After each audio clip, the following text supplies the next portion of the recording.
Well, so Adom say twaso one say you better yenuaba nana boatima ya da ono so asese so den komo kama say abre. Well, Ebra say amanyosem. It's good to have people amonye apolitical no any ombetwetwen komo. And it's another surprising morning. In Pendodo no abun say ahoho momu na ye promote to omo call the next level in their business life. Adom 2025, I'll say my starting year. It's good to promote the Ghanaian.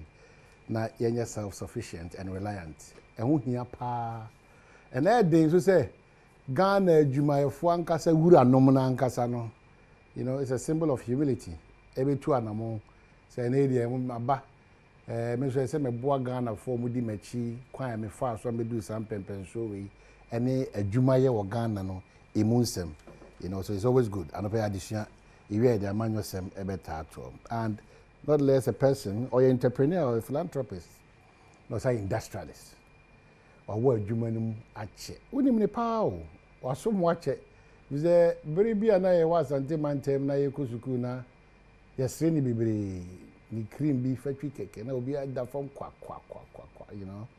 Yeah, the factory cake near the butcher's killing is an idea.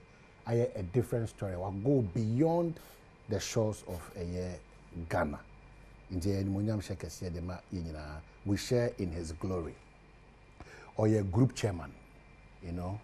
Inti echese washasia na afide inyumekuwa hudu bibire abeshemase. Say inyumeku no ana omaye titinani. Eba estate, eba transport, eba media, eba trading. Bibia washaho tisa the power more opportunities in Ghana for from diverse backgrounds, any political affiliations. You know, I engage you more one sport, no, and an itin abe group chairman into a baby, ensure estate, a shenyo, a gradio, and a dear kaka. We are privileged this morning, say, waba say, yam papa na onusu mfana koma di film bia mayen nanya di shaka se pa emfa mayen. O himpo nkwa nanti o himpo nanti na sasem kosi na ze ogotwane ni akire hwan ti medi kan de si nana so nana de mia menu aprekope na afema busa o monanti se de se ye che ahimfia na se ahimfia chan na se chense ye studio a nana asamoi anopa fi chapana na maachi so we de enka bi nhemu ana the big surprise abatu yanim ena anopai nyame hwa de di kan no say also wetima sa na mo enye easy say wetima tu odupon asesa na betena eye bedwam so anopai wonante se ne sen me da sepa ena de boko say de odi kan kan no eye yenyina yenua yewura Dr. Kokuochen our the founder and then president for NG Group me de say o kanen no unim de nyame nam ne so a waye ma yenyina ne Ghana man a friend cream said you can no and now NG cream one NG educational compress by NG education compress by na Angel FM as I say you could radio station Makumaku 22 and a TV in Sumi, you know. Wow. And na Angel raised it by the woman where the ana the enchi and time but in the everybody adonko. Yeah. And nam say almighty adonko. And nam say unim habama Dr. Inipebia etete kurase.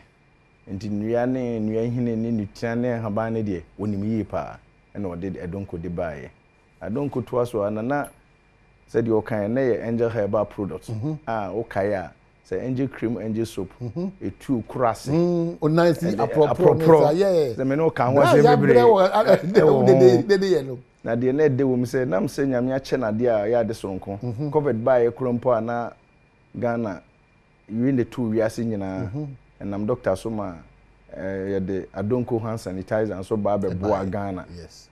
Nti o hwehwe mu no and to kwane ateni amanfo di ne say doctor nyame na mo so na de bibiduro ba ye bi nom sa afede wadane ni nyina koya adonko e be de ne enso enya mfaso e wo adonko num nti o start ye research concern about angel rock no one year and kakra ni na be 3 almost 1 week ni and o pa hontuma wow and o se wo mom no adonko no na amanfo e ka se me de angel herbal product ba e boaye no na wo mom no amanfo no adonko e bi nkramofo ye mu a kristofo ye mu o mo so nyamfa so wo adonko mu no ene ye me de herbal Angel Rock beba na timi abo ni penyina na de ebo a manfo mfa so omunya wa donko mu no so nya na Angel Rock. Okay, so when you said doctor naturally or ye a man of few words. Yes. Ompe kasa bebre. Ompe kasa. So ye na oda kra no aso do mo point to kono we kodi we no church. Ono so ono na machire boko. Yeah. Nti ye man nkasa pibi on dem specific question ba ko mi say be mebusa. Yeah. Ba mayanti ase Angel Rocky. Yes. Dey poti ana ye. Medasiminia. Angel Rock. We ye diaba foforo so. Diaba foforo no. Afi ni opa wonto na. Said we kan no ye triye. Ye na ye hwe Adom TV bi ye say Dr. Nemote ya. Angel Rock ye enua hini, enua haban, ene nua hono. Ya twetwe mu nsuo, ye de aye edwumadi a edie ye sisi yare. Obu ho da sori ana no ho ye ne ya. Obu ho a ontimi kura ne di. Sabi obabi okura okwa afikyira na bebre na yedede. Be ma bi won so a sabi be ma de udidi ano ono na udidi ase ho. Udu sie ni ma so chese be ma so ye be ma na ne ma o ye be ma. Papa bi na ken wo se be ma ngu ya ne be ma ngu. Enti na wo se oboa na etimi buo nipa.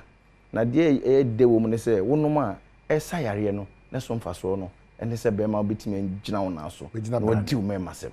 Okay. No ne ma doctor de adrobia ba ewo nipekuo bi a onwutimi nom ana nipekuo bi a ye twe omo free say adro no we no ye wo sa kokobo ne bi wo ho ana we no de nipa onwutimi nom ene wo ba sebesebi wa fafuru ana se akora oni 18 years ene onwutimi nom obi a etimi nom bi e free so free mfie du nwotwe eko bi a wutimi nom bi na wa fafuru de wonyam de eni se okohon ena akora woni mfie du nwotwe oba ne bema obieti afini akire ni na doc ene na pamfo ahwehwemu ade we yaba mbachwan afini akire mu de ya na tie ne se on se Ghana ye omra se wo ye nhwehwemu na wo ye nhwehwemu a wo ye duro ni wi a e wo se wo de call take faculty no mu ye nhwehwemu se ansem na wo ka e wo duro no ho no e ye no kore enti wo hwe emwa nanko enkura ene nkusie wo mu di bi ma enti ye de call take amom koye research ehwehwe mu hwe se the doctor kan wo mu krambo ya wo no ntro hwe hu wo ne be kire se wo de wo bitimai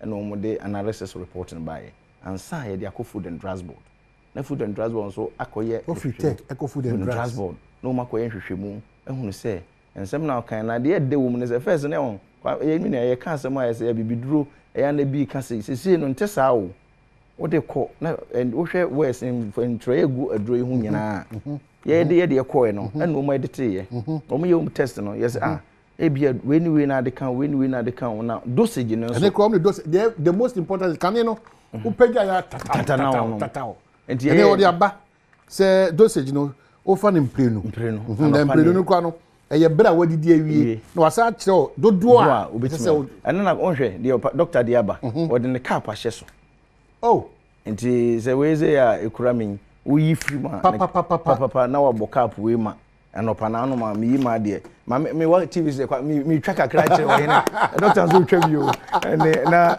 wo yi na we enyansa fa so team enyansa na nya de e be bon sa wo de on se me wo so no wo so ni ani ekuro no kama ana dog mama we bi na ye che we na wo wo yi a wo hwe ma se na ma mi hwe doctor de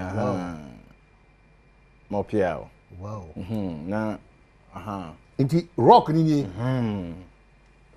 ono de oye o se wonu aduane na da wa odi bi ene o roko ampa o roko ene inti obo ka ba ko anopa anwumre o beda no obo ka ba ko baby aye ko man mu bi eduro because na no da no bonsi abebo eduro dewro a mesu machi ye tachi man brekum doma sampa goka na goka hono na afo mo frɛ ye call information shop home so drugstore yes enti omo kono mo tira me a spread the drug spread me no kase ye eguso a ye spread but sisi am no kase sisi am no kase kura ko circle ha ya circle ye van ni bisi wa eton ne ma oko kanshi drug lane ebi nso wo ho oko angel herbal center ye bi etete na da wo ho o kanshi drug lane bi ho o mo minim se kumase fo hwe Adom TV sunya fo hwe sunya oko angel FM premises no ze brekum so airborne pharmacy shop bia yeguso spread me no ka say buy ya enni 1 week kra no yeguso a region bia okay asa mo amasa about na but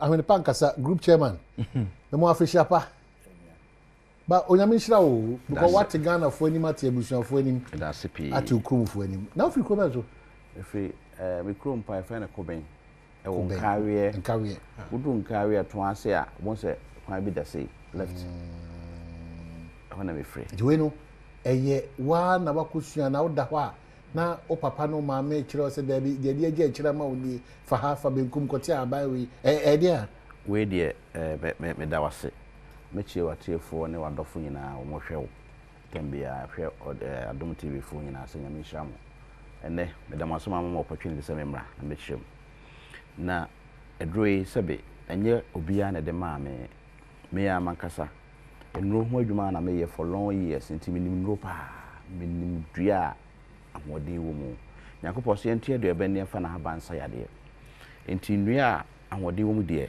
nyame adome wo bebre dua na me se dua no wo de dua bi okra won timi fa dua na me no nhia na dua bi wo a nhia da bi ebi nhia na wonimu a wo be ka se bi dua bi da bi me dua we minim se me de we ni we ka bomu a because nnua ho adwuma na maya for 30 years experience am wo heba mu nnua ho adwuma na minim se dua we e dua bi o obi anim se akomore e kasa akomore nya sabe akwa ne na we more no ye dua bi 20 ni ma bi 20 no mu nyina no e dua ahode wo mu tetete nyina na ye ba me no ye ba pa no no on firi bush ba no wo dua ahwe apkase dua hunu no wo we oye ne ho aduro saa ne ma na na ekeka bomu a okọ busha bia make obi a sabe water class that obeti ase efe dua bi no fotene na saa no fotene no bon se dua ne si ho a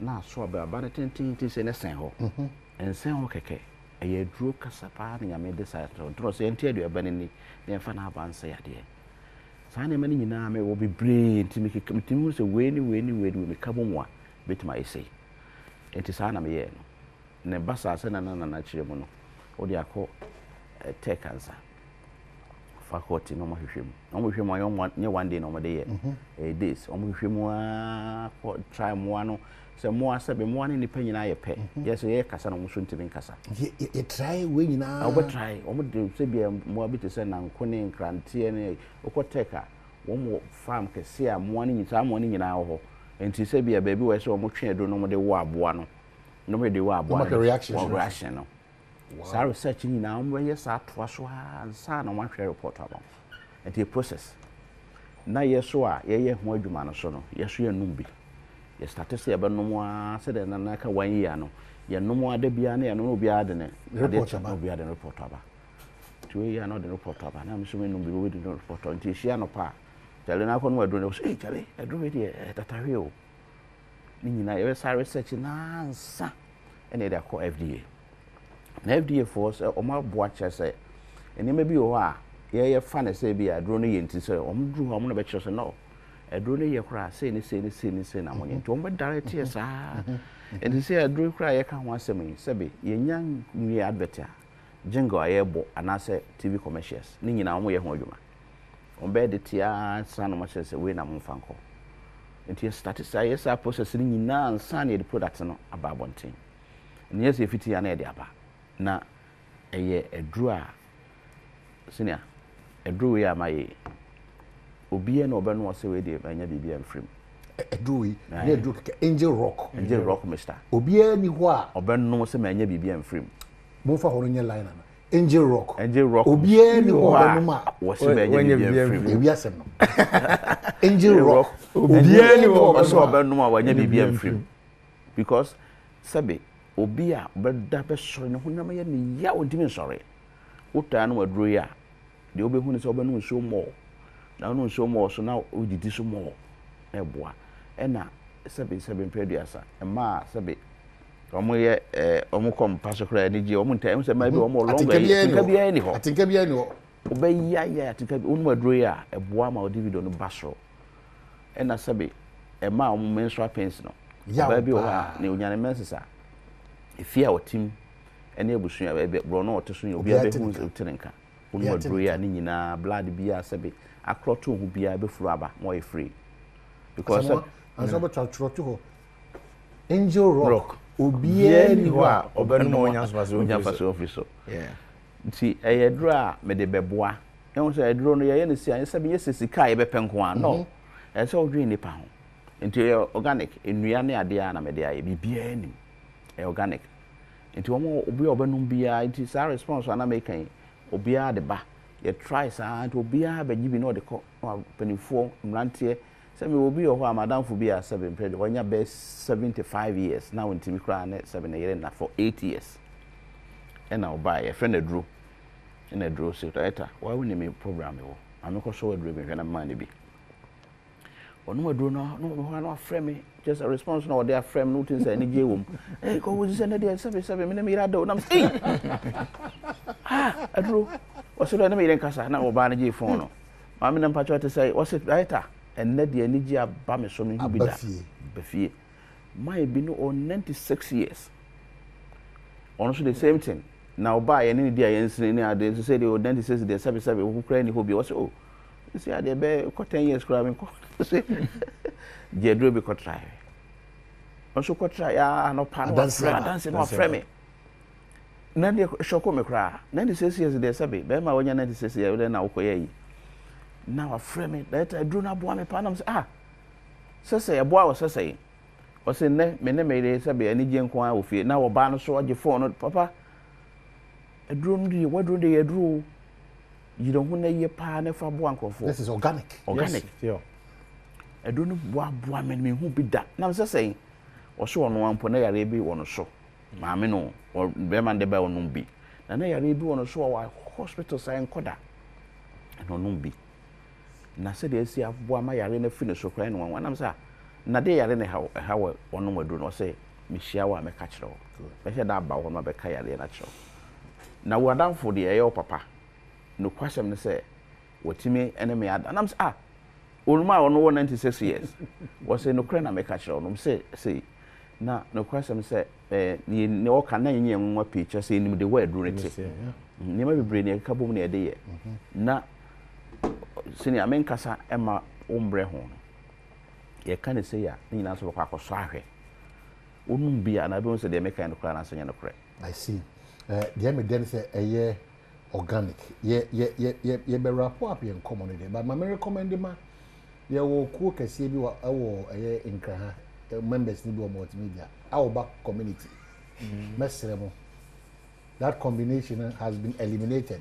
and the abani Angel Rock our back community nti Angel Rock obi eni ho betum obenman dru obeka say wanya ho yes obi eni ho ti say o yo ba say o ye bema in share say 18 years and above yes obokru an e dia che no obono baako na nyimire so obono baako na so antimi anu na no pa anwumra no anu 2 straight dia dance 30 years in this journey e bring hu nte kan bebusa say ye a oni ye adwuma any one kasa as a businessman emu ahomte eni emu nsem no e dosu yi papa na mame e tofa minute baako pe yo me da say o me da say pi de te say empenifo say be obeda na afford ya bibi ba ne say odwane ho ebia go obeda na afford e de enu an ba na be ba menwane solve problem no enti problems ne de dosu na so nyame nti etimi solve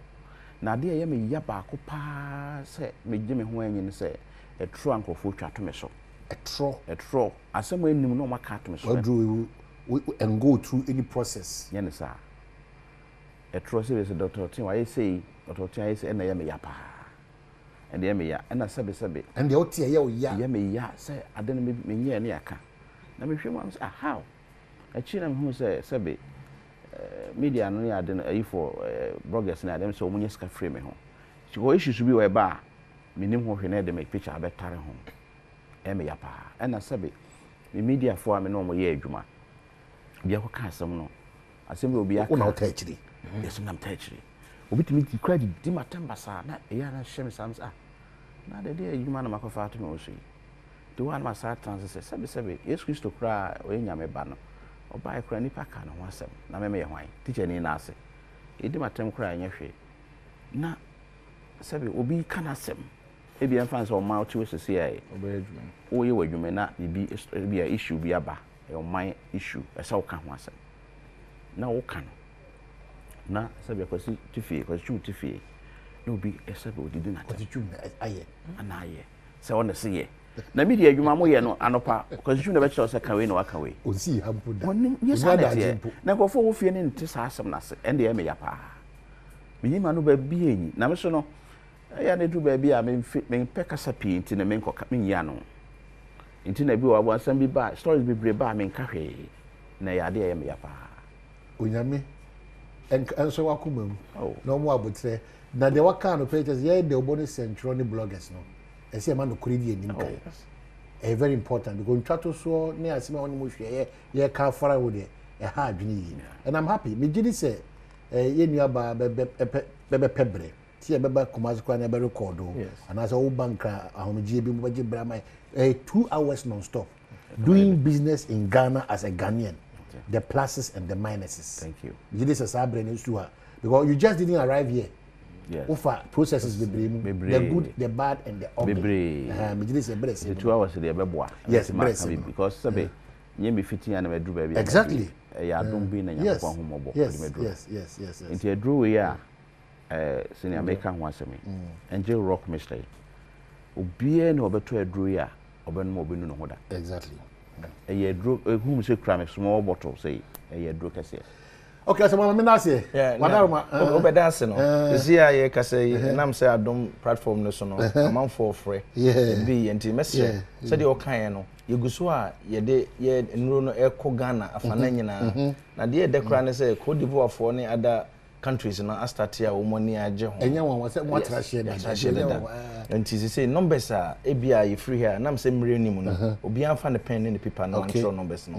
0244 719230 0244 719230. Okay, so number is 0244 71230 and 0244 186612. Now fe mama directions e dey aka omno be kasa kama they here kese no penny say 1 organic, 2 now there's a kwan abefa so dosage and then administration and so kwan abefa so abenom and they chat to okran obi ani ho a obenom Angel Rocker oni dance mama fancy usu biem nyame nhira so de era Dr. Baye group chairman e gidi say afie da ani me de obeje bere na obebo ye nkomo na enye ufiti prekopa na akopɔ sia na no me gina atasema so a me park ya me tokoko on feel opposite me hwe me na me Ewrade do mi o na ye sia na o say yakobo beti Badwam wa ye de che no krepa be jitu pa no answer ni pa de o bia be di no kre wo de o that's it na me ne hwe ni pa ame enti de obeti ma ye de che ame that's pa iti ani si na afi ya betra se de nko ma sure obo say afi mu no in this specific time be about there could be another surprise and they're purely doing business in Ghana. Oba be my the good, the bad, and the ugly. Yes, I try one back.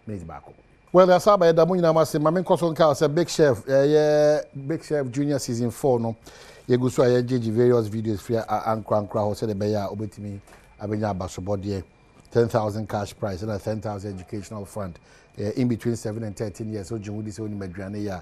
And once all the video I see so many Kwabna Santini maybe Benkuni tilapia na o video dia just a few seconds na I'm paying for it na say no ma select it na I'm paying for it na omo mo dijuma Joy Prime Big Chef Junior season 4 nyamfa ipi akwaba oh nyame adom boko na metiti se mo chairmanship no edina chance baba wati matiti din bi na ne amenti ase papa ne say yes year reforms so the constituency no kra na say electoral college dey kwato aba no kra yenya and declare and defining Iripa ekoto aba no and so na betu ma say about we the megina bi no na wahu nipa kwakoto aba no mi say na me aye national organizer position say ye dey ama youth na youth organizer na you send another young person as national organizer. Yeah, who say and click it. Organizing position, a women's organizer, the youth organizer, and then the national organizer. the youth organizer the age bracket be at one ten be a young persons no ko na afi adna be youth nko about young person for no so nti ye here former member of parliament and mature politicians and somebody who loves the party and all that na be say me gina for national organizer na be ko bua youth organizer no so the youth aspect and then the seniority aspect we have to put it together na balance it. But since here me hold on kakra because yenya hu letter. But you need to declare your intent whether the college is there or otherwise. You can't declare it now. Wam the queen. Say me wo interest say na me ya adoma. Me wo interest say na me ya adom na say ntwehye toto akwa dia me ba be as national organizer. Oh, that one I've made it known to some few people. It was well say we now testing grounds now we nya support so.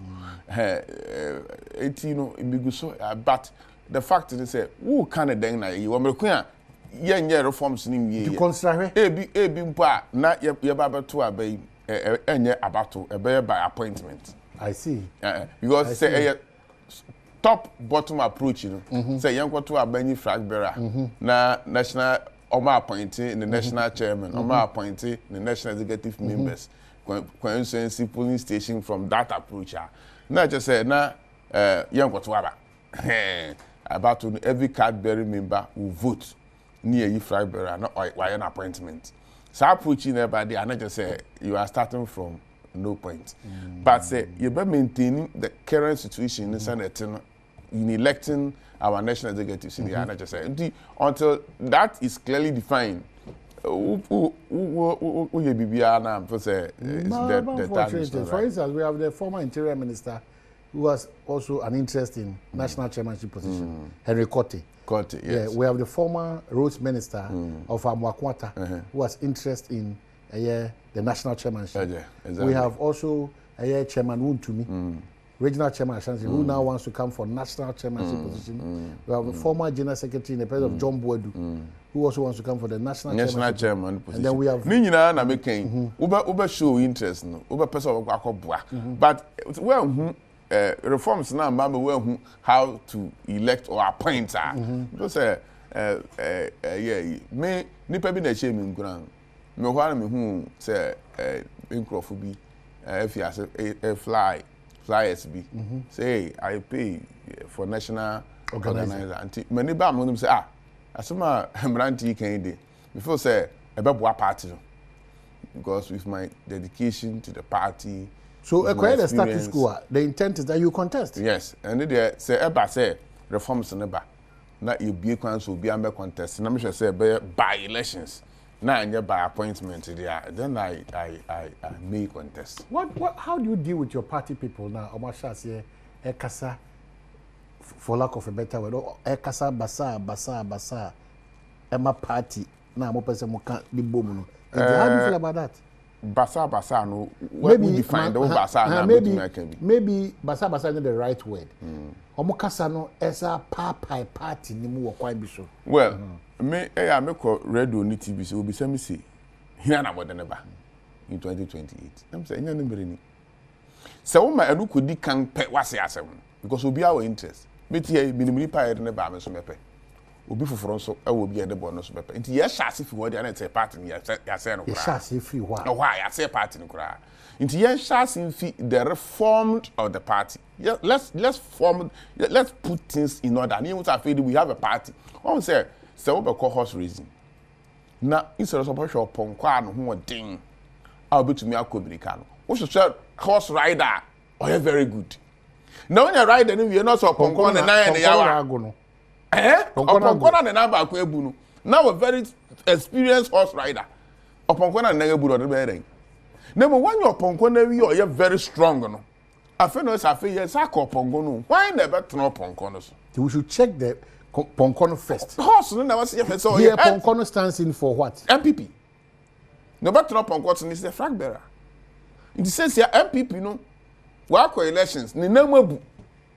Ya hwema ne ho nto no nya strong ye hu se no ko race a ebeye yi anse me akopɛ no betra so ride ride oponko ne ba akopɛ ba riders ne de wodoso omo ni ponko mo nga woni oponko kan no wodoso pa but ye oponko ba akopɛ it is ya hwema oponko no ba akopɛ na ye wo no when you are holding a Uber riders, assassin riders, no, won't mean in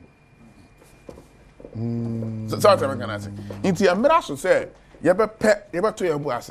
Not your open corner. Why I don't know. Yamani, who turn no yam, no Gina Brand. I feel your horse riders are very good. Not your poem, near your balcony, yeah, extra good. Near Natina upon corners. What be Jiras had to be as a party? Yes, you have what is what Brimu say that? Yeah, yes, 2096 elections. 96. You to me CSU upon corner. Saturday, you members of parliament, no me 60 per. But to me CSU upon corner, me you are some very good horse riders. Near you, President Kufuor. Better upon corner, and he won. 2000. Yakos situation you will be paying. You come up, you are praying. You jail party, no. At the man, the 60 members of parliament and the national executives, no. And then build the party, man. Escape for money that exactly. Inti say you know 85 6 to 8 6 in parliament. Yes, wrong. Why? What the 4 years ago, 96 to 2000. 4 years. And what is yes your ponkono and a pair rider. So it is possible today. So within 4 years, you be to me more ponkono Gina Brand. Near a very good horse rider. Nanipanya do money kwachira horse rider no. Near kunya very good horse rider. Not still upon corner area. You to me go baby. Chamadeko Kakwaba. Let it say. I mean, I do. Not say na chairman skin na saying. 1 man in government. No, but chairman there. Whatever chairman Bruno. Chairman Bruno. Who name sing me just way. Who name sing me. Chairman Dekoka. Missy, Chairman Dekoka, who name sing. And when they were in government, Mahama Mills government. Yeah. GTV. Meneno, ya koyama. Ya be friends. Missy, ni skin assistant 1 month. Oh, you band den papa tiase. Baby. Yeah. That senior. Chairman Dekoka. I mean, I don't go there. Chairman, what do you want here? I'm from the GPH board chair, baby. No, men pray next week. It ain't about. Hey. Oh, information we need more. Ghana Port and Harbour That next week. I feel number release the board in the chest. We say, "Ho." President Mahama say, "Which year, one fat papa ya go to GPH board chair, member office." Chemade akwawa. Me na me Josu mpo me. Oh, ya na Adom kaka. Mo na mo aban mu na ase mo boat no. Edi baabi na asorche na ewo so na ase be say ekofom kakra. What's happening? But before Obabam. Yeah. As someone making some man chilima will be Benjamin Yesimani. When him say my chairman for Rules and Transport Committee. Okay. My area air transport. Na minim GPH or Hawa Ewo. And now need affiliation with MPS. We need a level-headed politician like Chairman Adekoka. Experience in Nubia will be. Level-headed Nubia in Nubia will be. Experience and you will need NBC ma. They are equally experienced than Chairman Adekoka. Like Chairman Adekoka. It be a big experience in the Brothers. But who experience that kind of level-headed in who experience who's going to use it? So you NDC, so you MPP, so you CPP. I'm talking from experience. What he had done for me some time back. I think the football background is on check, Sanya man. You such people here want constitution be to say GPH. Because a horn party be about no answer and go for a go. Uber won't me you already. Until you go and see a trunk of NDC, pro NDC, pro MPP, the neutral people are also there. And Sana. MPS free. So we need somebody like him to shape the Director General. Not trust. See the young corner. See when your chairman, what is our idea? The beer will be confusion. The beer. A horse revenue. Yenya difficult ban. A poor man. The problem is about her pet. The finance minister and who be chairman. Okay, so Chairman, what's happening to my boat, Yeah, my men that mean you ask. I mean, me baby, me could die. I'm the me bedroom with the right to with the left to, and then with the center. But that's the reality. Me and Kasamatna, Eddie one dance here more than necessary, and a lot of, party people. It's not just the talking. You know, I was just experience. Okay, the kind of a year say you see, ishishi and your man to turn your man, a brand new mass. That's something that we have to thank you. As in the boat, no way. Until we a promoter. Yeah. Yeah, what the boat can say? What the boat can say? How heavy the boat is to the crowd? Yeah. Then I say Canadian Delta. Yeah. Also, stable or air do. I see. That is the way of life. I see. But the party will be able to. Oh, be able to. More manage to Tunoma. Oh, yeah, to Tunoma. President is in charge. Oh, I mean, who say only yesterday. DDEP, a man for bondholders. Near normal, Musika, I will say it to you. You have been in government for only 6 weeks, I think so. In there 6 weeks. Yeah. In there 6 weeks. Yeah. More than 30 days. More than 30 days. Yeah, it's more than six, there were six, yeah, almost yeah. 6 weeks. They say, are there MPP will share, say, or mutua after debris structuring. Omusha Sika ye de gu ho no. Omusha asise. Sika ye de gu ho no. Ma be fa bi amodi. Mwasha asise. No mo ba ban no mo na kwa nyina hwe. Almost 10 billion. 1 million. Sika. Ka ho me bua wo. Wow. Sika mo pe gu ho no. Ya be fa bi e de ba betua. Wo se aban ne ye toa so. Ye toa aban ne so dia. O ne kasem no say o job bi wo me man so function o kasem sika na mo ja MPP adahoro ma mo ja ogu ho no ya be fa bi eri ni chia obi nim say sika bi o mo de payment si ya no enya wa ment ya na ba e na mo to acknowledge keke o chairman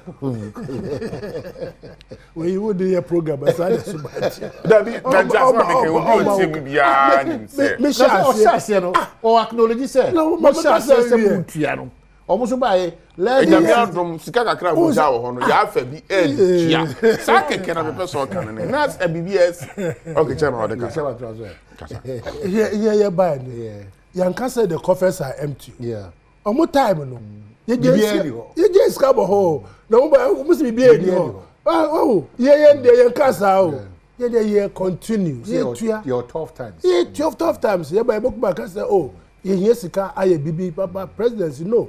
Let us continue so that our standard debtors no almost say the country bibi koso. I mean Siminia enya ga abana continue. That is why you see a 40-year development plan so that abembe obebano obe continue because that is what every country in the world has done. My end ya ba na you see we are there we here no yeah so you go to the bush now. You see so many projects if they had continued that, by now, no, this country have made leaps and bounds. Inti me no happy. Why wouldn't you say me bother no? Inti nyabotre, mo buy no there. Nyama mo boegu no. Yasem kete. Inti despite the turbulence now all can. At least no, there's a sense of stability somewhere. Continue. Inti also about president. Mama Abaso say at least no. Obano on here who say who can be about experience experience in here who say because why president dano why be is not learning is not now coming to learn the experiences of the past it is shaping the decisions exactly very very important it's shaping the decisions because we who be that it's this time no about no or so a table about or steer the amount steady hand. I see, but how you pay? Not all responses because the NDC touts that in less than 2 months, no, how much 15 your mind for 30-day a year achievements under His Excellency John Dramani Mahama. From where you sit, not necessarily as an opposition person, but as a Ghanaian.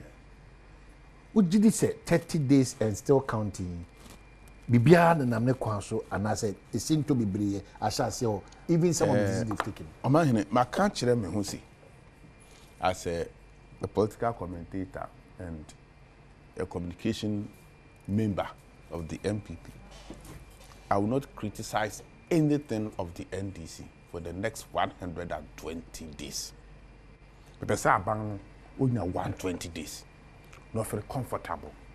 As soon as you are yaka, I dare be a meka who has some penny say penny ye tuntum. Na oba catch Ghana for say eye fita. O there be pen na MPP di jawon anything eye tuntum. He say na eye fita dia na chirim. To say na make us see. Apart from that, I don't want to criticize anything of the NDC for the next 120 days. Say, what buy we say, yeah, companies is again, you next again, and I want to make us again. Yeah, reserve on $8 billion international reserve. I idea jow. Ubu to me, any IMF account. Uko just $2 billion. Cry, it means suppressing dollar. It means tia sika was wakuti. IMF bailout, and I'm a young to me and touch says because I see a building here reserve to certain levels. I see it to me pass it. Did they make us see a now NDC be cry. This bailout conditions I have fulfilled for them. I had to the extent say yet many debt relief for them. They have no cause to fail.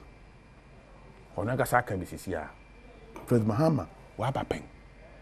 When you see the system, you say Ophelia made in Oyam. The fallout, or shall I call it the windfall, of this IMF conditions are I'm a lose power MPP. Because conditions never be you call meeting be. Now Professor Domfer and everything. Oh, now MPP from painful. I was there too. Now me mama is asking if I catch this. Oh, Satan Kwana reserve no 6.7 billion. Them say, can't we sit down with IMF that we have an election to win? Into one person that you need 2 billion of the 6.7 billion. Near farmer share economy. Now you see na a week in any strong akra. The campaign will say they will not agree. Yes, I be feeling young a review no. Intiana. Yes, I had the ancient birthday. We have a Friday. Yes. Into where we are doing the outboard down now. It really. No one to marry any idea. What was him? Because Shad Nakasa, our friend, Shad, no cry outboard. You see, I can do now by one who moves to the cake. It was so no comment over there. But you say, well, now, says Kawunya. Eh, part of Sikai Jama. Into conditions, you have fame, you have for yawning.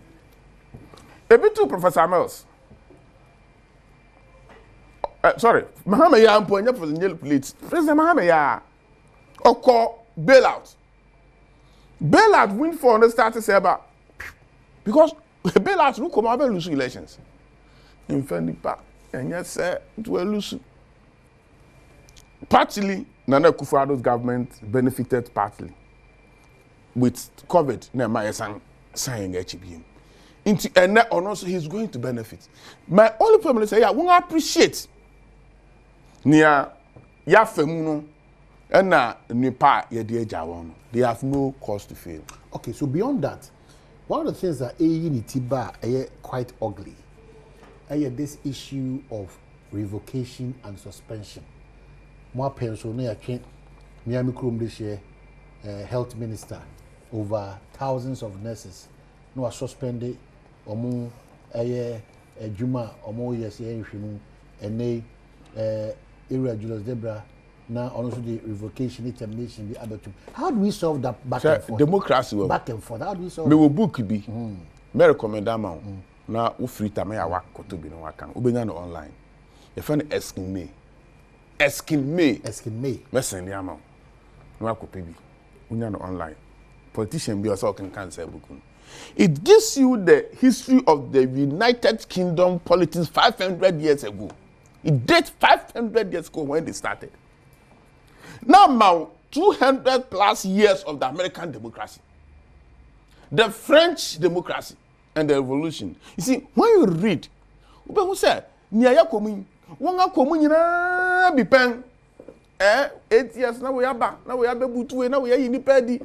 Woma komu pen. But yeah, we are fortunate to have them and learn from them.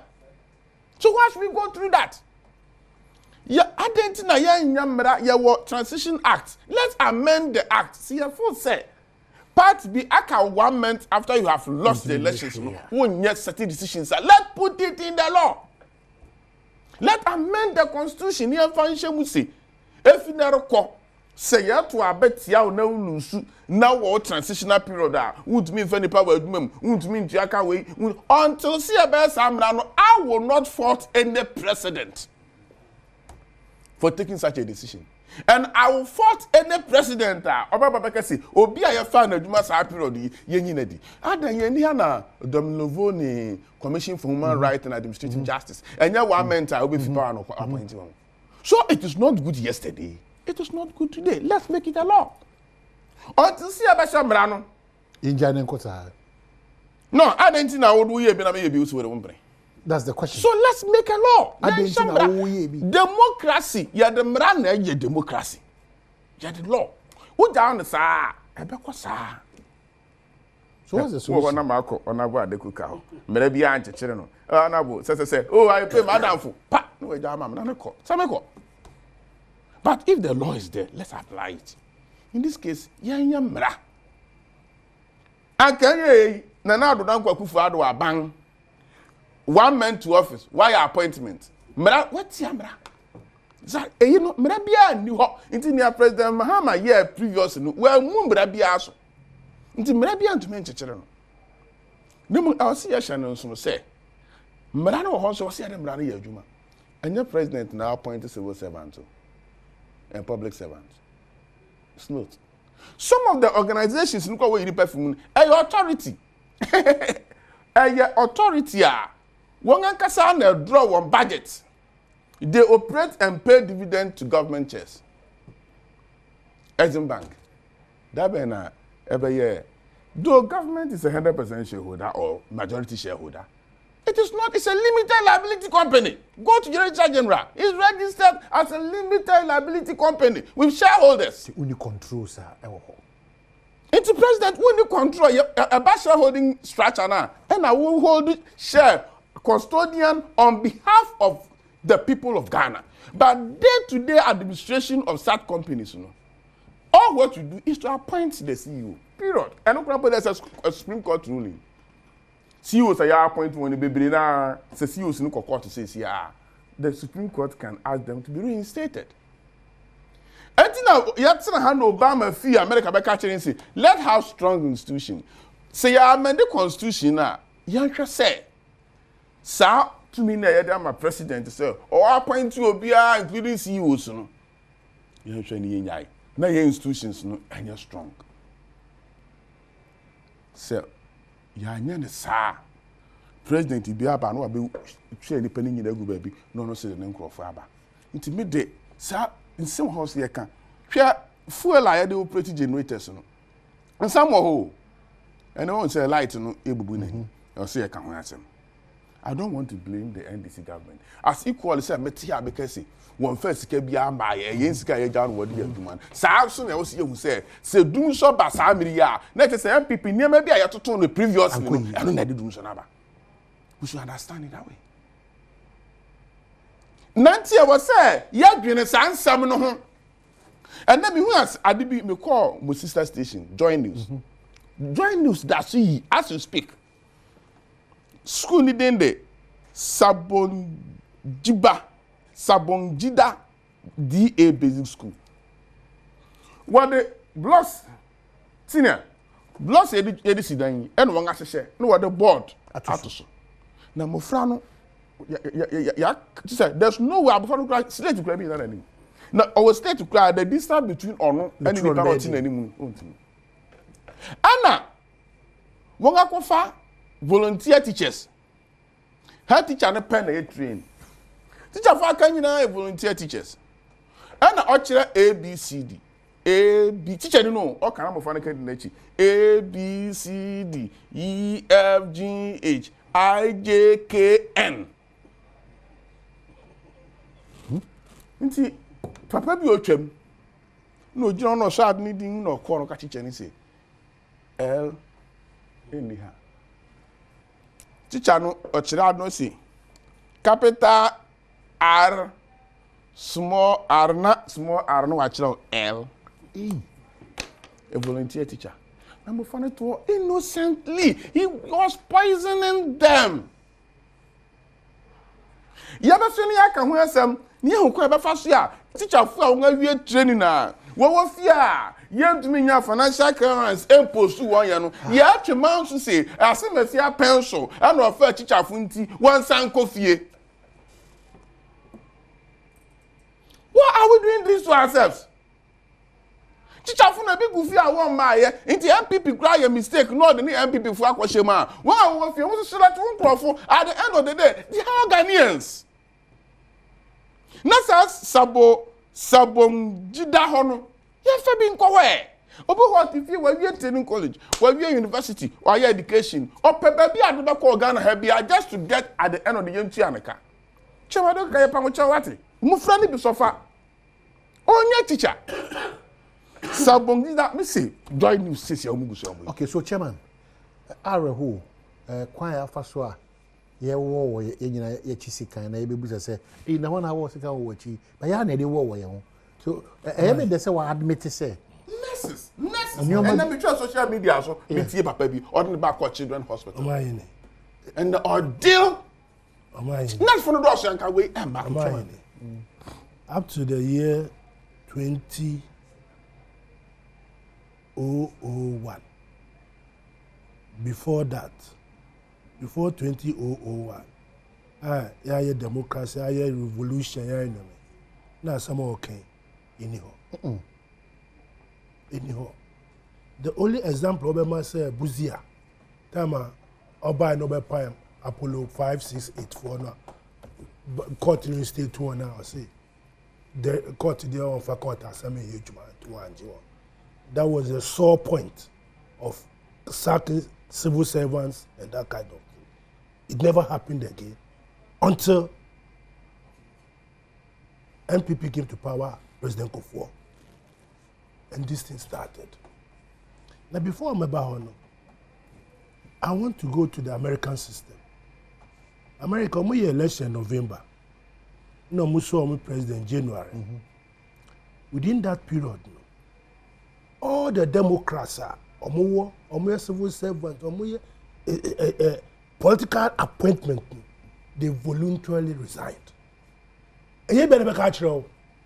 What by ba no or qua? All of them. Some are okay. Oh, America, there's the Bobby Anton. Who's that? Sister Trump. Obey, Oedi, you go for it. Federal, USA, Pamobia, Upea, Ubakota, Cochaleja. Oh, you see, oh, America, Crombo, American. A deporting beer, oh, a Bimbia one strategy or the Ejuma. What has here? Unfortunately for us, here, no, we politicize the issue.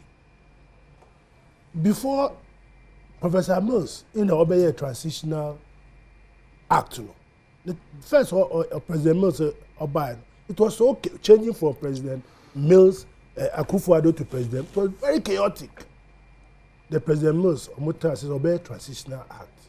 No, yeah. After practicing it, that was why this time transition, it was very smooth. Very smooth. If there are some infractions, okay, you have to revisit and make it more because it's an experiment. Yeah. I think the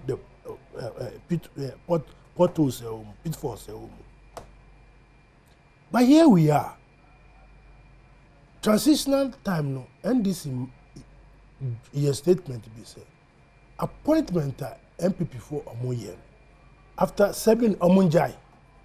Because there must be a physical space. Well, who can say President Mills Obey omukoye single spine. Single spine salary structure. Who says that single spine? No, Professor Mills did not anticipate it. Into Obrey. President Kufuor left that. And left that punishment for him. A punishment. So the man was it's Oja. Then you have to stop everything to go and increase a be a negotiation. A be on scanning your my has got a law and bra or so. The catch on some because there must be a physical space. I mean, you're okay. You have been in government for the past 8 years. If you knew that you have to recruit people, why do you wait long to the last after you have lost elections to start recruiting people? You bring problems.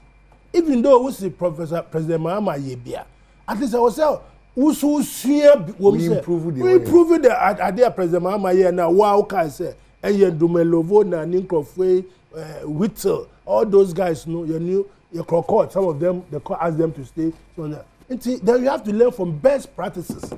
Mistake I hear you say we don't. You have asked how did we get there? We got there because we don't learn.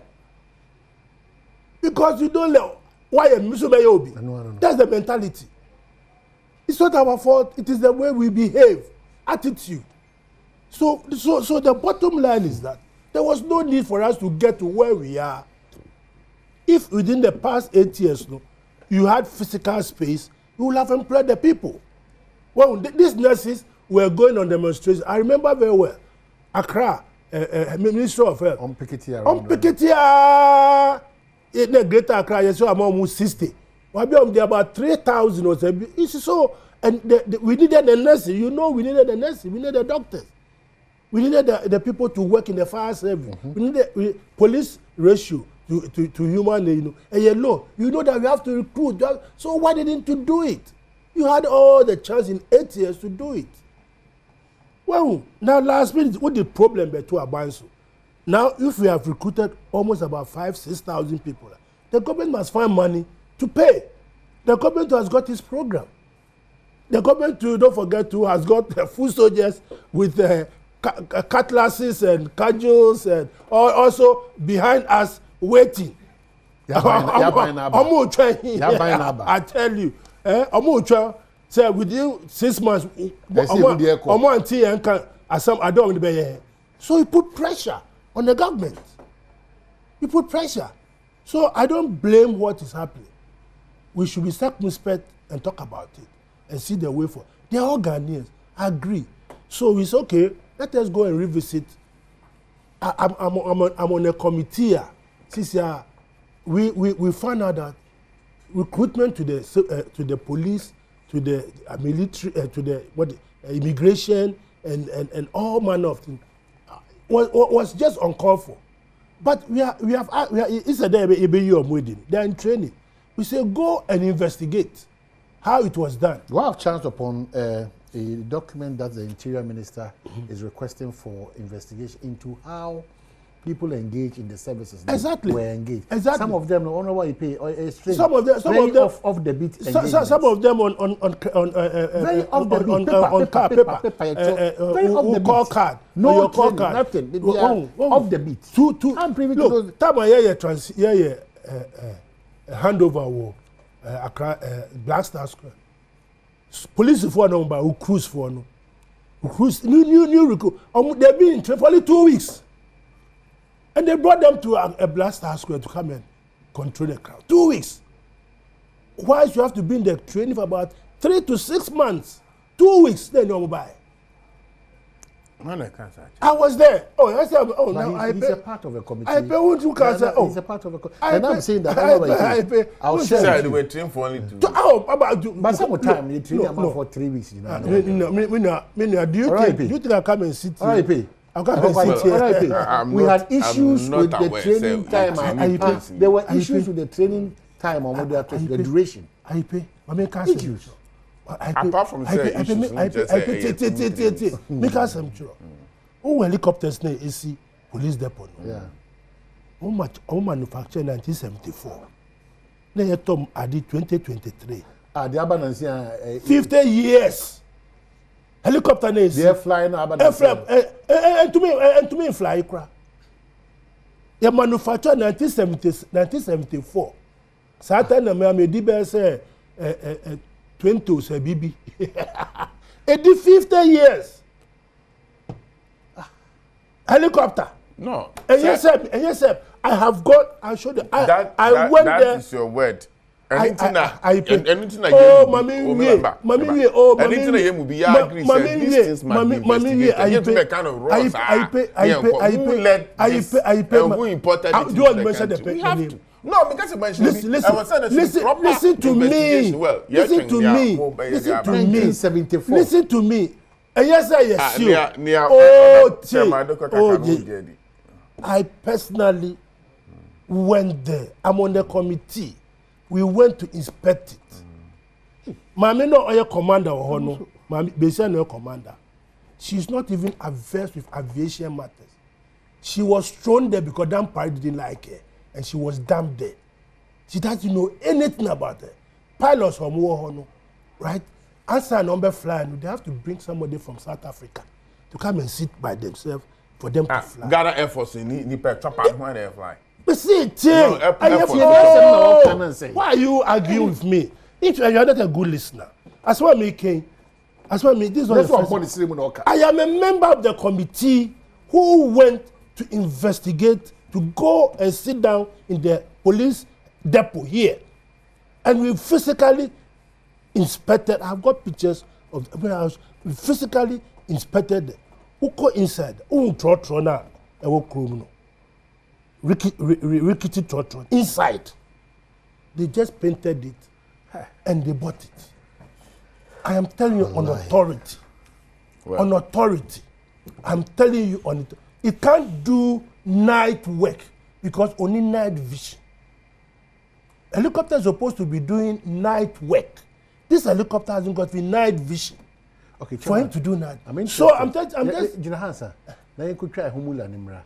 I was IP. Ama utino. I feel it was a shame. The Yakwaba. Everybody try well, as I said, the money na massive be do be near there. You better wrap up near that. More system ultimately in my share. Chairman Adikoka. I want to say something. I'm for IP. And so I want to say, but we are both in between the age of 7 and 13. It is the season 4 of the Big Chef Junior season 4. Akwanya Dahoma. Akwadawo Medjane ya very very important. Yes, here man so ya mausika esumbo 10,000 Ghana. That's amount 10,000 cedis worth of educational fund. Odi an say we video bra we aduane no. Be 2-3 minutes be na fe odi aba number way so 0551 575757.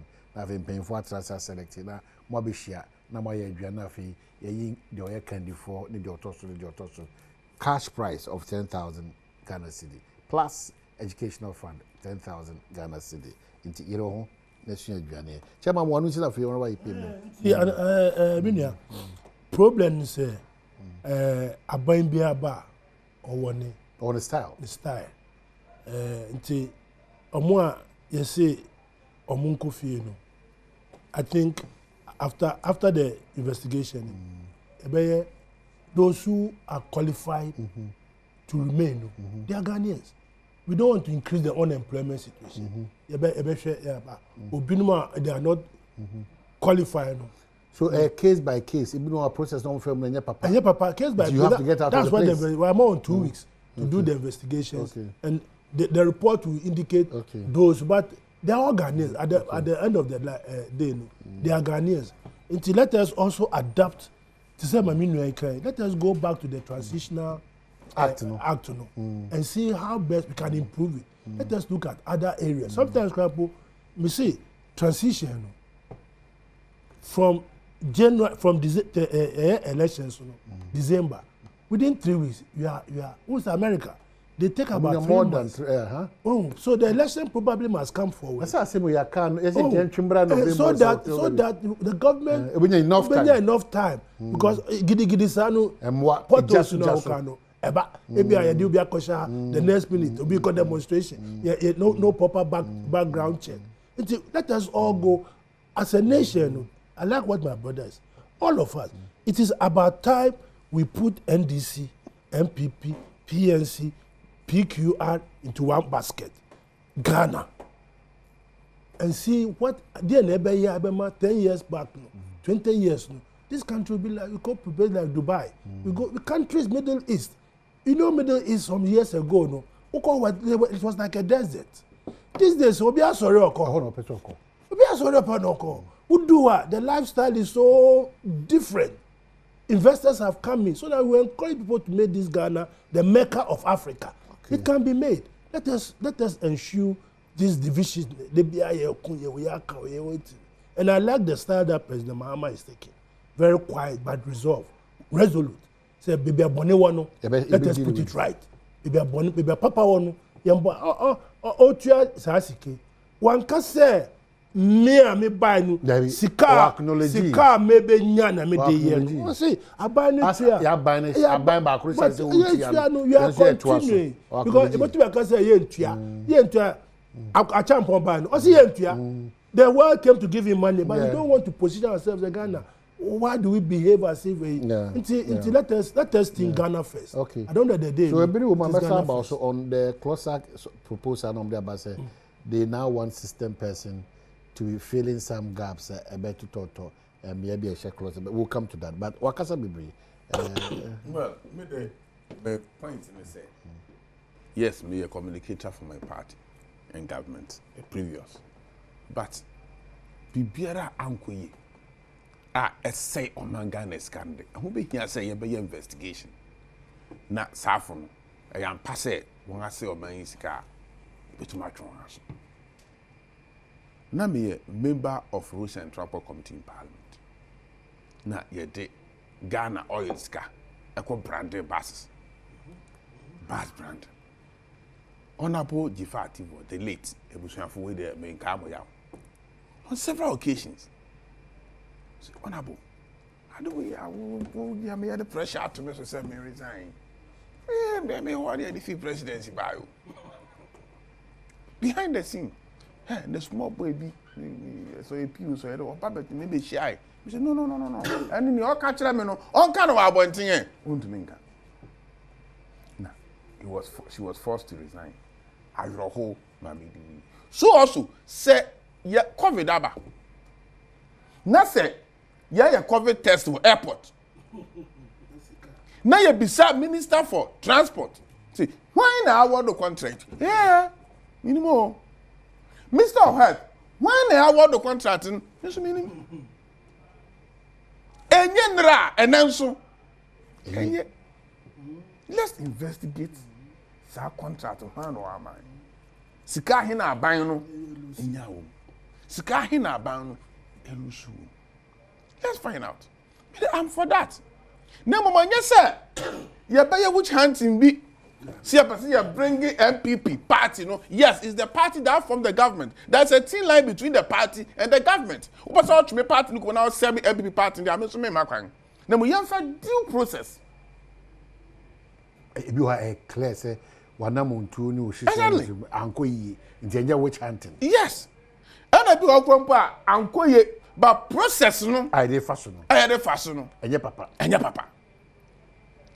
Finance minister. Me.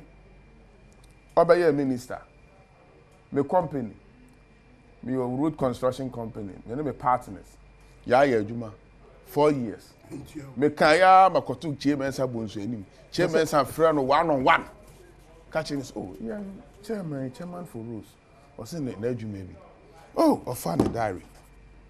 Your Honor Rules Minister. Abakwata. Ni nua ewi na me kwa yi. What the painful ni na call because I'm here. Na me court one be ku chia Finance Minister Kanu Forata. Me dan ho no na abra o se sare net ho. Asoma catch up say, "Hey, and then this anything wa ba yi na na." And I brought say there be he's the chairman for rules until the minister me na ewu. Ah, papa him say. Me company here me was here. Him say you tia da no. My boy. Yes. Now you know say why bibi boni bi na ya beka. No me use me precious time. But say what the never kwanga and the rightful procedure there. We will criticize it. But I will not defend him. If indeed say why bibi na nya ya ntwe so he's a Ghanaian. He's not above the law. But say the pana ya let abra usi. Me yare.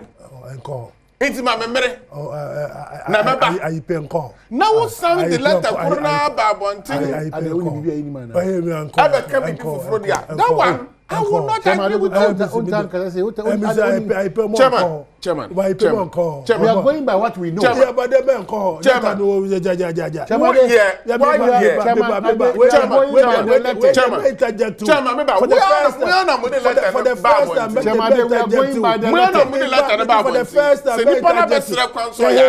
why should you decline what? We are going by the letter. GMPC CEO. Oh, dear letter. Ghana MP. Letter there job with my letter. MP. Oh, there with my letter. MP boss. What's the one citing BB also investigating? When you share investigation, as a probably hold press conference, is the MP boss. We are going by the letter there be actual. NT Udim AI. Who made this in public office? Udim artificial intelligence. Artificial intelligence. Listen, letter now. OSP the Bible.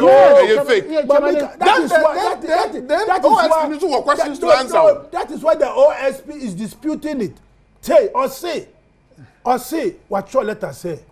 He is not onim time of Ghana indefinite. That is where we are holding. Letter on the ban indefinite. There's nothing to that effect. Oh. Indefinite. The doctor has said that March. Can he write and say I don't know indefinite? I'll be indefinitely absent. Mamika say me true. Who can Victor Salome? Papa. Who can? Yes, I can. Who can Victor Salome? Finance minister. He was in abroad treating himself. Now I see a site and say no. Financial officers. He voluntarily came to Ghana. But say Arabia dance. Meba. Arabia want to be on. Oh, dance so. Meba. He voluntarily came to Ghana. Airport. They had handcuffing, sir. In charge no.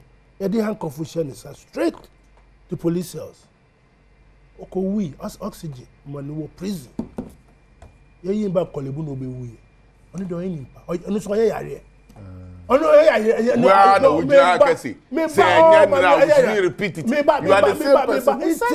Inti Ofuriata. What's your letter? You are not incapacitated. What I say? What's the brother I say? You can't feel me. Say, how be anywhere, bro? So, sir. You will be a friend air ambulance. You ever to air ambulance? So, air ambulance ni pakwa why incapacitated on to me nante na to am wo de you can say we do start stage unti wo de fire ambulance na ya arrangements be share OSP 2-3 hours na dey na mo bien kwa na OSP pa on to me nyabotre dey abotre o person o charge no before obetuma charge you must be president to charge him. He has got enough evidence. Charge everybody. He has got evidence, enough evidence to charge him. Look, who's this here? Yeah, only this morning, Iyoko, Awebi, yeah, no wanted. Yeah, they are about TV so. Iyoko, I don't know whether you people have cited. Maybe a rabbi, no. Or money laundry, baby, sir. Iyoko. Oh no, they can't find him. Iyoko has put, say, a wanted person. Into Ofurata, it's like me and you. The only thing a differentiating between me and you is apart from that to know. Normal human being. I am normal human being. For us to be worrying us, I say, brah, calm down. If you are incapacitated, what the other no idea. I don't need so yara. Oh yeah, bia. Hey, there you are no yara. Oh yeah, on top picture. Yeah, on your video. Here, oh yeah. On your video. And then the doctor, the car. Oh, a generic. So let her know a generic. On your photo, on your video. Tell me here. Won't tell me. Who wax? Wadarma. The lawyers know. Omoma on your video. On Ofuriata Assad today. No on cinema Ghana. Oyare wo cameraman. Obia be hu se papai oyare. Anameboa. Simplicity. Simple. Just make a video of yourself. I see. Incapacitated. Say I wouldn't know I'm crutches to do. Just last Christmas. This guy was dancing. Just this Christmas, his house. He was going to checking on what's there. Just about 3 weeks ago, don't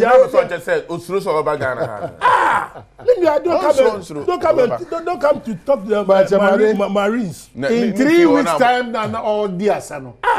And now, over to me, our different situation. Tell me so on your video from Brad. Or Sano.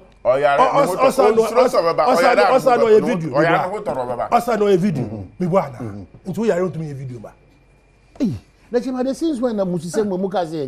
Me say no. Also yare. Na. So mistrust any politics na be these days, you video, phone. But why do we go to that extent? Because this is somebody who has sat in this country, has sunk $58 million into the sand. Somebody who has SML.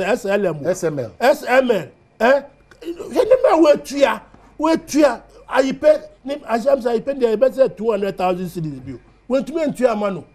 And then you are telling me that your aunties will come and answer. What want to banchi? Who go your banchi? Who China? Me no obi farm. No go your banchi. Na ke say you nkwana. Nzo ya ba 40 years. Obi anu o yara ya no to che mu ba court. On son who are questions there. If he has questions to answer, nobody will argue that. Recently, Mami Control. Recently, or that mean Ministry of Works and Housing. Papa na Oyari Watamale, the Chief Director. Oyari Watamale, you need to wheelchair mu. Any by court and say Omba Nayem President Oyari. They brought him all the way from Tamale. Is that the best practice? They brought him all the way from Tamale. They brought him all the way from Tamale until they saw that he was sick, and then they discharged him. Honorable Kenokurata, Usruso Baba. Umbra. According to him, it should come. We are drowning. We are not drowning. It should come. He should just come and say, about 3-4 hours. Don't come back. Nobody will detain you. Ghanaians are so compassionate. We are very, very compassionate. But don't come and give me a cook and bull story. Oh, that's what you think? It's a cook and bull story. When you plan this, it's a cook. Watch your letter. That's what you do. That's what you mean. Cock and bull story. Cock and bull story. Umbra. It's a Ghanaian like me. Me na akoye bonus. But now you're prison. Yeah, catch it. Who's there? You're Chikata. Sunday church. Or some yamiu. And Oyana in Koto, and in Koto hospital. And the chain. Ni bad no that soon. Ni chain no. What are you talking about? You're careful. You're careful, Zeddy. You're careful. I buy the bottle chino. Thank you. From this one you say from to other. Until they were opposed. We are with you. And the brains you need castle. We are Jume. Or my means why you match a minute. I mean, you shall say, Papa. For now, one not for him. Papa. For that office. Yeah. I've seen there. Obiaka say, or my police station. Jamia, what to do whom you may. Until me woman position now. Men sure say me pay my regional chairman for so what is so Bex Adekoka scandal to him back on a wrap up. Him Benedict come him. It is well with my soul. It is well with my soul. There are power. It is well with this year, MPP for say, we are me and transit. Me and Cassie, yeah, reform levy, and Sana, if you say, I call Radio TV, Ashe, I say, Akasa, Ama, your party, no, and what's say, Yama, Ghana for Enya, I think can be said, oh, MPP party, say, crowded, Aquafem, the elections na your quay. And your members decided say one to aba. Okay, so that's it. Chairman, thank you. I mean, thank you so much. Now, Ombra, no, you Kenya, when you pay your party. And that's all. It is well with our show. It is well.